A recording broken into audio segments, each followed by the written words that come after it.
Bueno, para hablar de los temas económicos que nos están aquejando, y la verdad que mucho, vamos a charlar en la mañana de hoy con Gabriel Solano. Muchos lo conocen. Gabriel fue candidato a jefe de gobierno de la ciudad de Buenos Aires. Además fue legislador de la ciudad de Buenos Aires por el Frente de Izquierda y de los Trabajadores hasta hace poquito tiempo, creo que hasta diciembre. Recordemos que la izquierda tiene este sistema de ir renunciando y renovando las bancas.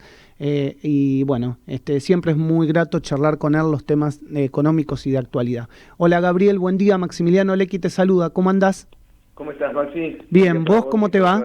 Bien. Bueno, me alegro. Gabriel, lo primero que te quiero preguntar es el acuerdo al que ha arribado la provincia de Buenos Aires tras un año de default. ¿Qué te parece? ¿Cuál es la primera información que vos tenés o los que has podido leer?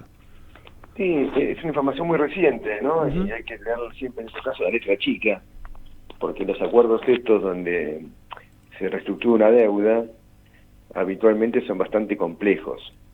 Pero por lo que pude ver hasta ahora, sigue más o menos los parámetros de lo que fue la renegociación general que hizo el gobierno nacional por su deuda. No varía significativamente. Y eso me parece que es lo que está planteado. Y esta reestructuración, vos recién dabas unos números que los escuchaba, ¿no? Dijiste, riesgo país 1.610 puntos. Para que la audiencia se ubique, a riesgo país es una especie de fórmula, que es cuánto se paga más un país de lo que pagan los bonos del Tesoro norteamericano, ¿no? Exacto. Entonces, por ejemplo, si los bonos pagan 2%, 1.600 significa que nosotros pagamos 18. Claro. Porque cada punto son 100. Así lo calcula la banca Morgan, no es un invento mío, bueno, solamente se los cuento para que lo sepan. Entonces, pagamos 18% después de esa reestructuración. Y acá más o menos es lo mismo. Entonces, yo creo que la conclusión, por lo menos la inicial, después tuve que estudiarlo mejor, que estos acuerdos que se fueron arribando en Nación o en provincia, y en otras provincias pasó lo mismo, no han servido para que Argentina acceda al mercado de crédito internacional. No, tenemos tasas usurarias, imagínate, hoy una tasa de 18 puntos en el mundo es una tasa de un país completamente quebrado.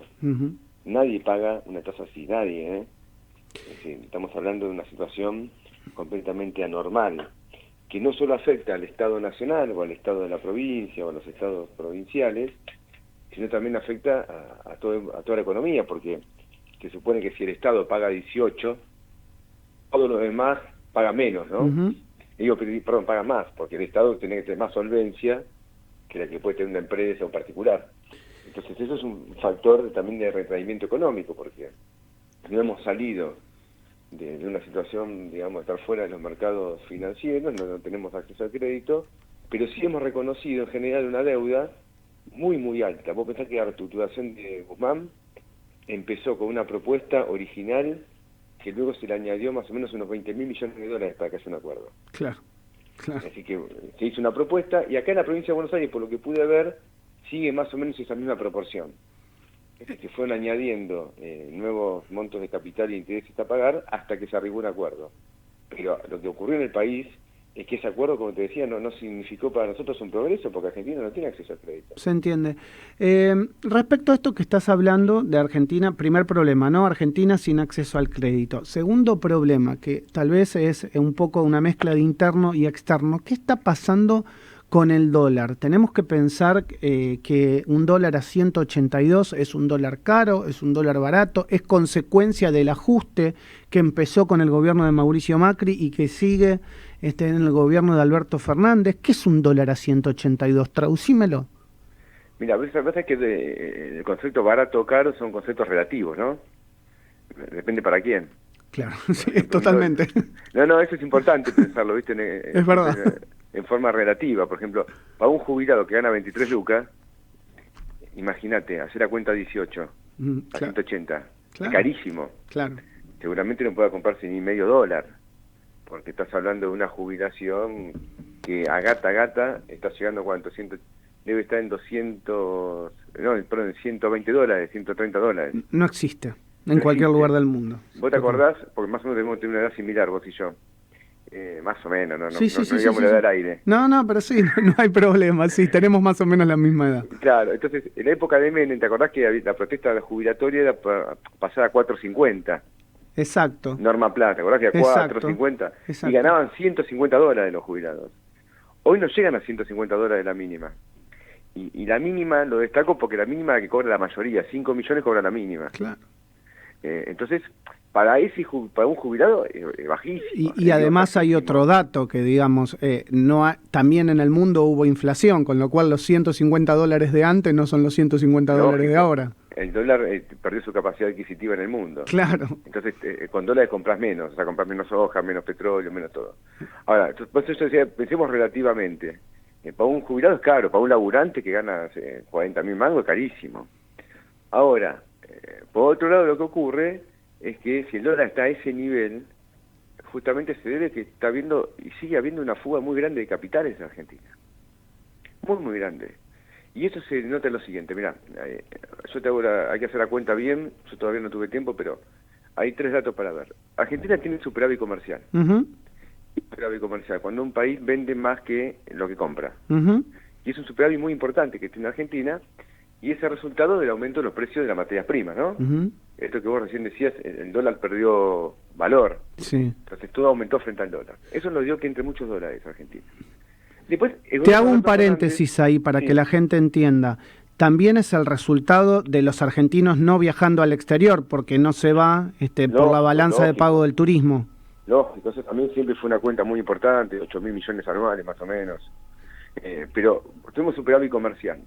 Después tuvimos nueva deuda. El gobierno de Alberto Fernández tomó deuda más o menos por 30.000 millones en lo que va. O sea, quiero destacarlo porque él venía a desendeudar, pero la deuda es más grande. El otro día salió el estudio del INDEC, tenemos la deuda más grande de la historia argentina. Es verdad, lo leí. Entonces, y uno dice, pero ¿cómo? ¿No nos íbamos a desendeudar? ¿No íbamos a prolongar los plazos? ¿No íbamos a achicar el tenemos capital? Más deuda que antes. Tenemos más deuda que antes. Qué barro. Entonces tenemos más deuda que antes. Tenemos superávit comercial, pero si vos vas a la reserva del Banco Central, esa guita no está. O está en una pequeña proporción. Algo está, pero muy pequeña proporción. Por lo tanto, entonces vos tenés una especie de cepo cambiario, tenés un cepo en las importaciones, todo eso es lo que pasa ahora. ¿Y dónde está la guita entonces? Pues escúchame, si el lado tiene que estar, ¿o no? Uno debería pensar que en algún lugar guardada debe estar, ¿no? Bueno, entonces esta plata se fugó. Claro. Se fugó. Y no la fugó, como se te decía, jubilado, el laburante, pues no pueden comprar. Que el trabajador capaz que tiene un sueldo un poco mejor, se compró $100 un mes, otro mes no, bueno. Pero estamos hablando del chiquitaje. Sí. Ahí no está la plata. Entonces, quiere decir que continúa la fuga de capitales. Por lo tanto, tenemos una tendencia devaluatoria muy profunda, porque esta brecha cambiaria que ahora tenemos nuevamente, lo que hace también es paralizar la economía. Claro. Porque todo el mundo los exportadores empiezan a decir todavía no liquido, porque puedo liquidar más con un dólar más caro. Los importadores se apuran a comprar para poder comprar con un dólar que suponen es barato. Y después empieza la remarcación de precios, que es lo que le importa a la gente. Exacto. Porque vos decís, bueno, ¿cuánto voy a reponer la mercadería que vendo? Entonces vamos otra vez a una aceleración inflacionaria. Vos hace un mes, 2 meses atrás, se discutía si había o no devaluación después de las elecciones, ¿no? Ahora, lo que estamos teniendo es una primer devaluación antes de las elecciones. Una devaluación a través del aumento de la brecha. ¿Qué es una devaluación? Todavía no del dólar oficial, pero sí es una devaluación porque una parte importante de los precios se mueven al compás de los dólares alternativos. Exacto. Porque el dólar oficial no se puede comprar para la mayoría de la población. Entonces tenemos esta situación que es muy preocupante, muy, muy preocupante, porque con una inflación del 50% anual, que es más o menos lo que vamos a tener este año, punto más, punto menos, una nueva devaluación te lleva a esto ¿a cuánto? No, yo comparto plenamente, pero además la complejidad de la situación tiene que ver con que todo el mundo quiere cubrirse, el comerciante quiere cubrirse, los propietarios en el caso de un alquiler quieren cubrirse, pero el problema es que también hay una pérdida real de la actividad económica, del trabajo, del circulante, porque también hay una retracción respecto al circulante de dinero. Uno pensaba a priori que el gobierno iba a poner guita para el consumo en la calle, y eso tampoco se está viendo, Gabriel. No, acá el ajuste que ha hecho Guzmán no tiene parangón. Es realmente increíble. Cuando vos ves los números, no se puede creer el ajuste que hizo Guzmán. Guzmán, digo, el gobierno, porque tampoco Guzmán es el único responsable, ¿no? Pero en una época de pandemia, donde se supone que los estados aumentaron sus gastos, porque bueno, tienen que atender situaciones excepcionales, acá lo que hemos tenido este año es una reducción prácticamente a cero de lo que se llama el déficit fiscal primario. Primario es cuando no se contabiliza todavía el pago de la deuda, ¿no? Sí, ese déficit está en cero. Es decir, el gobierno logró en una época de pandemia una estabilidad fiscal. Ahora, ¿a consecuencia de qué? No es tan difícil de entender, digo, te lo explico fácil para que la población lo vea. Por un lado, por un ajuste de los gastos. El principal ajuste de gastos, ¿cuál fue? Las jubilaciones. La jubilación, claro. Que representan en el presupuesto nacional una porción significativa. Es mucha plata para el presupuesto nacional. Entonces, y las jubilaciones perdieron entre 5, 7, 8 puntos, las más altas. Es muchísimo dinero. Luego el empleo público. Yo ahora estaba yendo una marcha al Garrahan. Sí. Porque los trabajadores de la salud también están protestando porque estuvieron paritarias el año pasado y por debajo de la inflación en un promedio de 10 puntos. Y lo que vale para ellos vale para el conjunto de los trabajadores estatales, no solamente para Garrahan, ¿no? Sí. Entonces, tuviste un ajuste a través del salario del Estado. Tuviste un ajuste porque se eliminó la IFE. Entonces, tuviste un ajuste muy amplio. Y del lado de los ingresos, el gobierno tuvo este ingreso del impuesto a los ricos, como se llamó, pero el punto más importante no fue ese. El más importante es el impuesto inflacionario. Porque como muchos impuestos se cobran sobre la base de los precios finales, si vos cobrás el 21% del IVA, por tomar un ejemplo, a un arroz que vale 50 pesos, el 21% es un monto, pero si pasa a valer 100 pesos, desde el punto de vista absoluto, es el doble de dinero, ¿no? Vos sabés que con todo esto que estás explicando, y que a mí me queda claro, creo que a los oyentes también, que siguen el programa y hablamos habitualmente de estos temas, la pregunta que te tengo que hacer es política. Yo no sé si vos te acordás, hasta hace un tiempo siempre se le decía, el gobierno no tiene un plan económico. Y la pregunta hoy no será, entonces, ¿la inflación no sería ese plan? Es decir, para llegar justamente a esta reducción cero de la que estamos hablando, ¿no será el plan lo que estamos viendo ahora? Es decir, el contexto inflacionario para licuar justamente la gran deuda argentina. Y bueno, yo no sé yo no me animaría a decir que es un plan consciente, tampoco lo voy a negar, pero en la práctica es así, porque a través de esta inflación, el gobierno licúa el gasto del Estado de una manera notable. Ahora bien, y los salarios de la gente también, ¿no? Lógico, el gasto del Estado me refiero al salario del empleado público, el salario del docente, las transferencias a las provincias que tienen que atender con eso dinero la salud y la educación provincial, porque el presupuesto de salud y educación básicamente corresponde a la provincia, no al Estado nacional. El Estado, digamos, lo banca indirectamente a través de la coparticipación federal, claro, que también se licúa, las jubilaciones, como te dije antes. Entonces, ahí hay una gran licuación, una gran licuación. Entonces, yo creo que ahí está el tema de fondo de un ajuste que se ha llevado adelante sin acuerdo con el FMI incluso, porque todavía no se firmó ningún acuerdo en un sentido estricto, pero desde el punto de vista macroeconómico es lo que se ha hecho. Y políticamente yo creo que eso es lo que está en juego en las elecciones también. Déjame decírtelo, porque ¿cuál era el mandato, si vos querés, electoral al gobierno de Alberto Fernández? Lo que la gente lo votó. Yo no puedo decir con qué intención lo votó cada uno, porque es muy difícil, ¿no? Pero desde el punto de vista general, yo creo que podemos coincidir que una parte significativa del voto de Alberto Fernández fue para dejar atrás el ajuste macrista, digamos, ¿no? Seguramente. Ese fue su discurso. Ahora, dejamos atrás el ajuste macrista, que fue brutal, para tener el ajuste actual. Entonces vos, se nota, mira, el salario hace 4 años consecutivos pierde. 2 de Alberto Fernández, 2 de Macri. Las jubilaciones 4 años consecutivos pierden. 2 de Alberto Fernández, 2 de Macri. Entonces, te habla mucho de grieta, toda la historia que ya conocemos, pero al momento de los bifes, hay 4 años consecutivos de pérdida de pueblo, 2 y 2. Entonces esa grieta ahí no se nota, no se verifica. Se verificarán otras cosas, habrá otro tipo de peleas. No quiero negar las peleas que existen porque algunas tienen su significado, pero en lo que importa a la población, vemos muchos más puntos de continuidad que de cambio, ¿no? ¿Y crees que esto puede llegar a beneficiar, digamos, electoralmente hablando, al frente de izquierda respecto digamos, a lo que puede pasar de ahora en las elecciones? Yo creo que ese es el gran desafío que tenemos. O sea, mi respuesta tendría que ser como candidato que soy, porque voy a encabezar la lista legislativa del Frente de Izquierda de la ciudad, sí, por supuesto, pero Eso me parece, son actos de prepotencia, no de análisis, ¿no? Aparte yo me quiero presentar un desafío, no ya dar por hecho lo que todavía no tengo. Pero ¿van en lista de unidad ya que estás, hay lista de unidad? Tenemos una lista, el Frente de Izquierda Unidad somos 4 fuerzas políticas. Está el Partido Obrero, que yo integro, están los compañeros del PTS, que son los compañeros de, digamos, Miriam Bregman, Nicolás del Caño, están los compañeros de Izquierda Socialista y están los compañeros del MST. Entre el PTS, Izquierda Socialista y nosotros ya tenemos una lista unificada. Todavía nos queda, porque se presenta el 24, nos quedan un par de días, arreglar con el MST. Con los compañeros del MST. Ojalá pueda ser así. En caso de que eso no ocurra, de todos modos, habrá una paso con ellos y a partir de septiembre tenemos una lista común. Bien. Nosotros igual queremos evitar esa paso, no nos parece positivo porque yo creo que, por lo que estamos hablando ahora, los grandes padecimientos que tiene el pueblo argentino, lo que la izquierda tiene que hacer es presentar una propuesta unificada. No hay un debate entre nosotros, me parece que no tiene sentido. ¿Cuántos legisladores renueva el Frente de Izquierda? ¿1 o 2? Dos. Yo creo que, digamos, las encuestas que hemos visto, la ventaja de las encuestas que vemos nosotros, ¿sabes cuál es? Es que no las pagamos nosotros. Claro. Porque no tenemos plata. Entonces, como no tenemos plata, tampoco hacemos encuestas que nos mienten, ¿viste? Siempre las encuestas circulan, algunos te la presta, te la muestro un rato. En general nos está dando bien. Bien me refiero como punto de partida, nos está dando yo pienso que vamos a hacer una muy buena elección en la ciudad y en la provincia de Buenos Aires. Para renovar esos 2 legisladores de la ciudad de Buenos Aires... Hace falta un poquito más de 6%. 6% para los 2. Sí, okay. Y yo creo que lo vamos a obtener.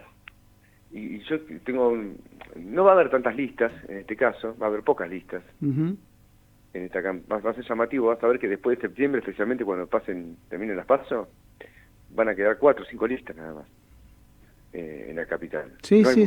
No, pero es posible lo que vos decís, tal vez por un desencanto de lo que ha pasado con el Frente de Todos, es posible que mucha gente que había dado el voto en la legislatura, o digamos en la última elección, con el crecimiento de Matías Lamens, no vaya directamente a la derecha o a Juntos por el Cambio, o a los liberales. Si vos, yo te digo, pensemos lo siguiente, vos estabas cansado del ajuste macrista. Y dijiste, bueno, voy a votar a Alberto Fernández. ¿Vas a votar ahora a Macri para repudiar el ajuste de Alberto Fernández? No tiene mucho sentido. No, claro. Es decir, todo puede pasar porque los votos cada uno son distintos y están motivados por diferentes situaciones personales o lo que sea. Pero desde el punto de vista general, lo coherente es pensar que si eso ocurre en una pequeña proporción, no en una proporción mayoritaria. Se entiende. Y nosotros somos una fuerza que está instalada, que se nos conoce, que podemos no solamente decir, sino también dar garantía de lo que hemos hecho, porque tenemos una trayectoria y tenemos... Entonces yo pienso que eso nos va a beneficiar. Ahora, después de la ciudad, no es solamente el electorado del Frente de Todos.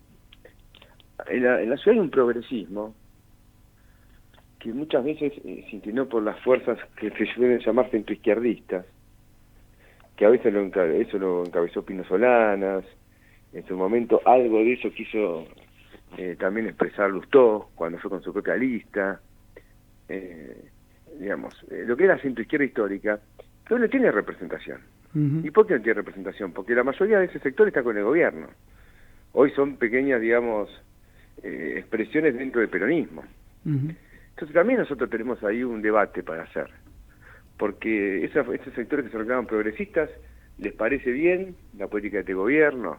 Este ajuste que se está llevando adelante, los acuerdos que tienen permanentes con la Iglesia Católica y el Vaticano, o sea, el problema ambiental, cómo se lleva adelante, en un momento en el cual hay desenfreno de las megas mineras y el gobierno deja hacer en busca de dólares. Es decir, todos esos temas también los queremos discutir.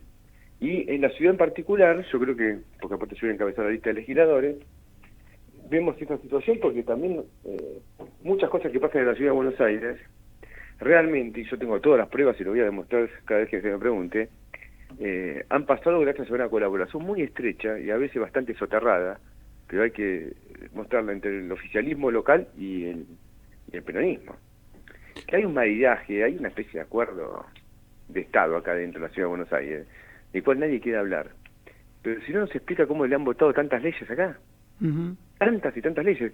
Mira, la campaña hoy del Frente de Todos en la ciudad es juntar firmas para que no se privatice Costa Salguero. Costa Salguero, sí, el río, sí. Bueno, yo estoy a favor, obviamente, de que no se privatice Costa Salguero, lo discutí la legislatura hasta que renuncié en diciembre, los compañeros que asumieron en mi lugar tienen esta posición.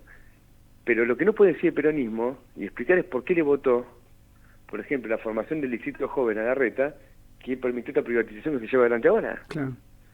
No lo pueden explicar. Ahora, andá a ver lo que pasa en el Consejo de la Magistratura de la Ciudad de Buenos Aires. Cuántos empleados puso cada uno. Andá a ver cómo se distribuyen los jueces de la Ciudad de Buenos Aires.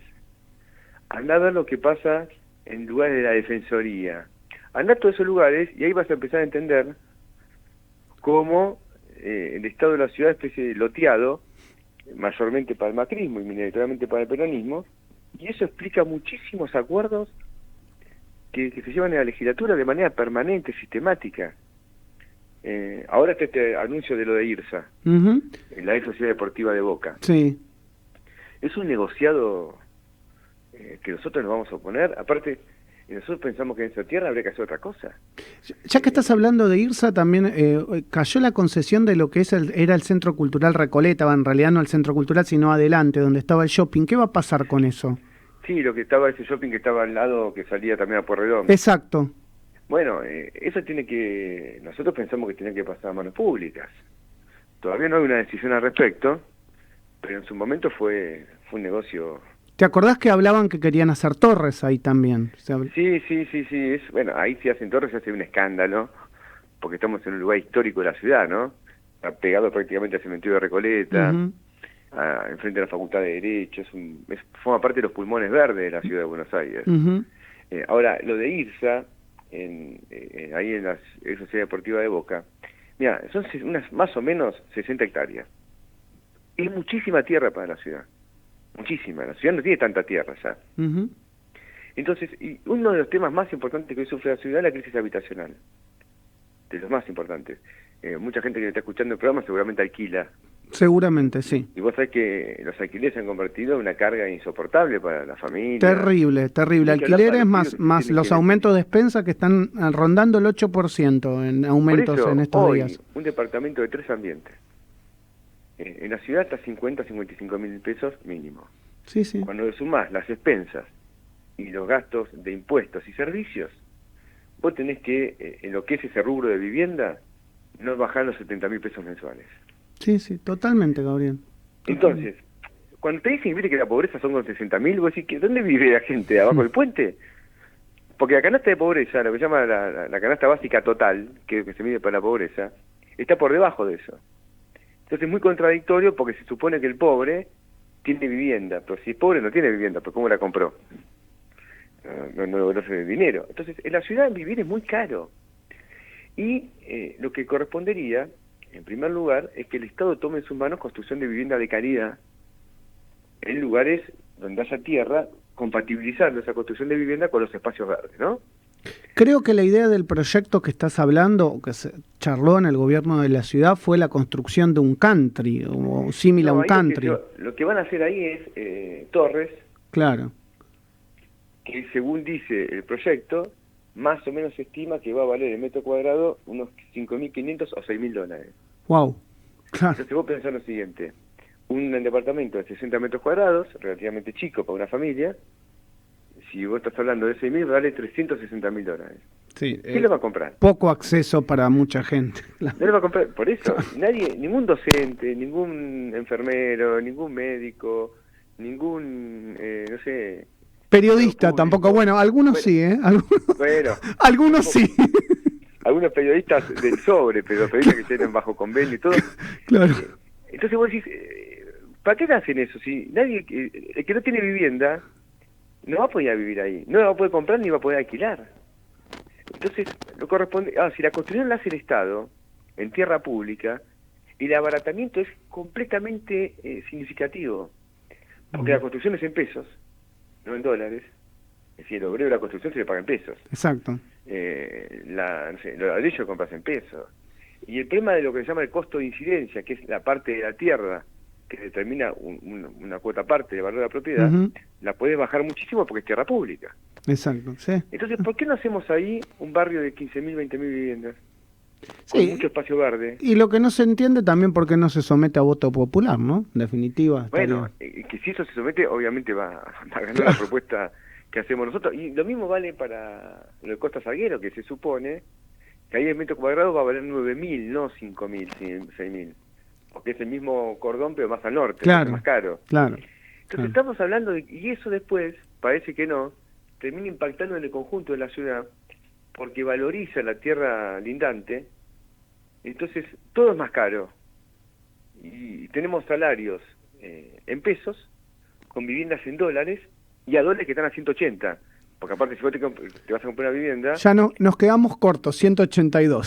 182, pero cuando vos vas a comprar una vivienda, no te venden dólares a 100. Claro, tal cual. Tenés que ir al Blue. Tenés que ir al Blue. Entonces, una vivienda te sale $150.000 a 180. Vos decís, el otro día leí una estadística, no te quiero abrumar, pero eso me la digo porque me pareció paradigmática. En la historia argentina aproximadamente, siempre hay oscilaciones de tipo de cambio, pero Sí. la media daba que entre 40 y 60 salarios hacía falta para comprar un departamento. Es decir, la totalidad del salario. Sí, Como sí. vos no podés. Sí, claro, no gastar en otra cosa, es la totalidad. Claro. Entonces se suponía que eso, con créditos hipotecarios, que te insuman un 20% del salario, un crédito a 20 años, vos lo podías comprar. Ujú. Ahora bien, ¿sabes cuánto es ahora? 255 salarios. Prácticamente no te alcanza una vida. No te alcanza la vida, pues son 20 años. Entonces, si vos pagás el 20% de tu salario para eso, lo tenés que pagar vos, tu nieto, Ahora, si vos tenés 3 hijos, ya cagaste, porque, es una expresión, disculpame. No, pero Porque es complicado. no es que se la queda el hijo y paga, son 3 que tienen que pagar y no van a vivir los 3 hijos ahí, porque tienen que después tener su familia. Entonces, ¿a qué voy con esto? Es un desarrollo inmobiliario feroz a costa de la población, y esto lo tenemos que parar, ¿no? Yo voy a hacer mucho ese en el tema de la vivienda de la campaña. Bien. Porque creo que no es un tema solo de las villas, desde ya, yo recorro todas las villas, Ujú. hay 300.000 personas o más viviendo en villas, lo cual es dramático, pero no es un tema solo de las villas, porque hoy no puede irse a vivir yo qué sé, vos tenés un hijo de... Sí, de tal paz. cual, es complicado, un chico de 18 o 20 años no puede salir de la casa de los padres, es muy No te raro. decía una madre con razón, mi hijo tiene derecho a tener su casa y yo tengo derecho a no vivir más con mi hijo. Exacto, O exacto, sea, el pibe tiene 25 años, hace tu vida. exacto. Entonces, Complicado. es un tema muy importante. Bueno, Gabriel, te agradezco mucho, la verdad que bueno, ya sabemos, entonces sos candidato en la ciudad de Buenos Aires a legislador y bueno, ojalá se logre esa mentada lista de unidad. Y Miriam Bregman va a encabezar la lista de diputados. Perfecto. Tenemos una fórmula que creo que anda bien. Así que bueno, llamo a que todo el mundo que quiera a la izquierda, incluso a los que tienen con la izquierda, como te puedo decir, esa relación amor-odio, que les gusta algunas cosas y otras no, pongan en la balanza lo que le gusta y lo que no le gusta, a ver para dónde se inclina, ¿no? Tal cual. Y con un poco de ganas, porque ya has votado, siempre se le adjudica no sé si la dijo, una frase que si uno siempre hace lo mismo no puede esperar resultados distintos, ¿no? Sí. Bueno, acá es lo mismo, si siempre votamos lo mismo, no esperemos que pase algo distinto. Tal cual. Gabriel, gracias por estos minutos con Radio Sónica, siempre muy amable. Sí, saludos. Un gran abrazo. Gabriel Solano fue candidato a jefe de gobierno de la ciudad de Buenos Aires y actualmente entonces es candidato a legislador de la ciudad de Buenos Aires por el Frente de Izquierda.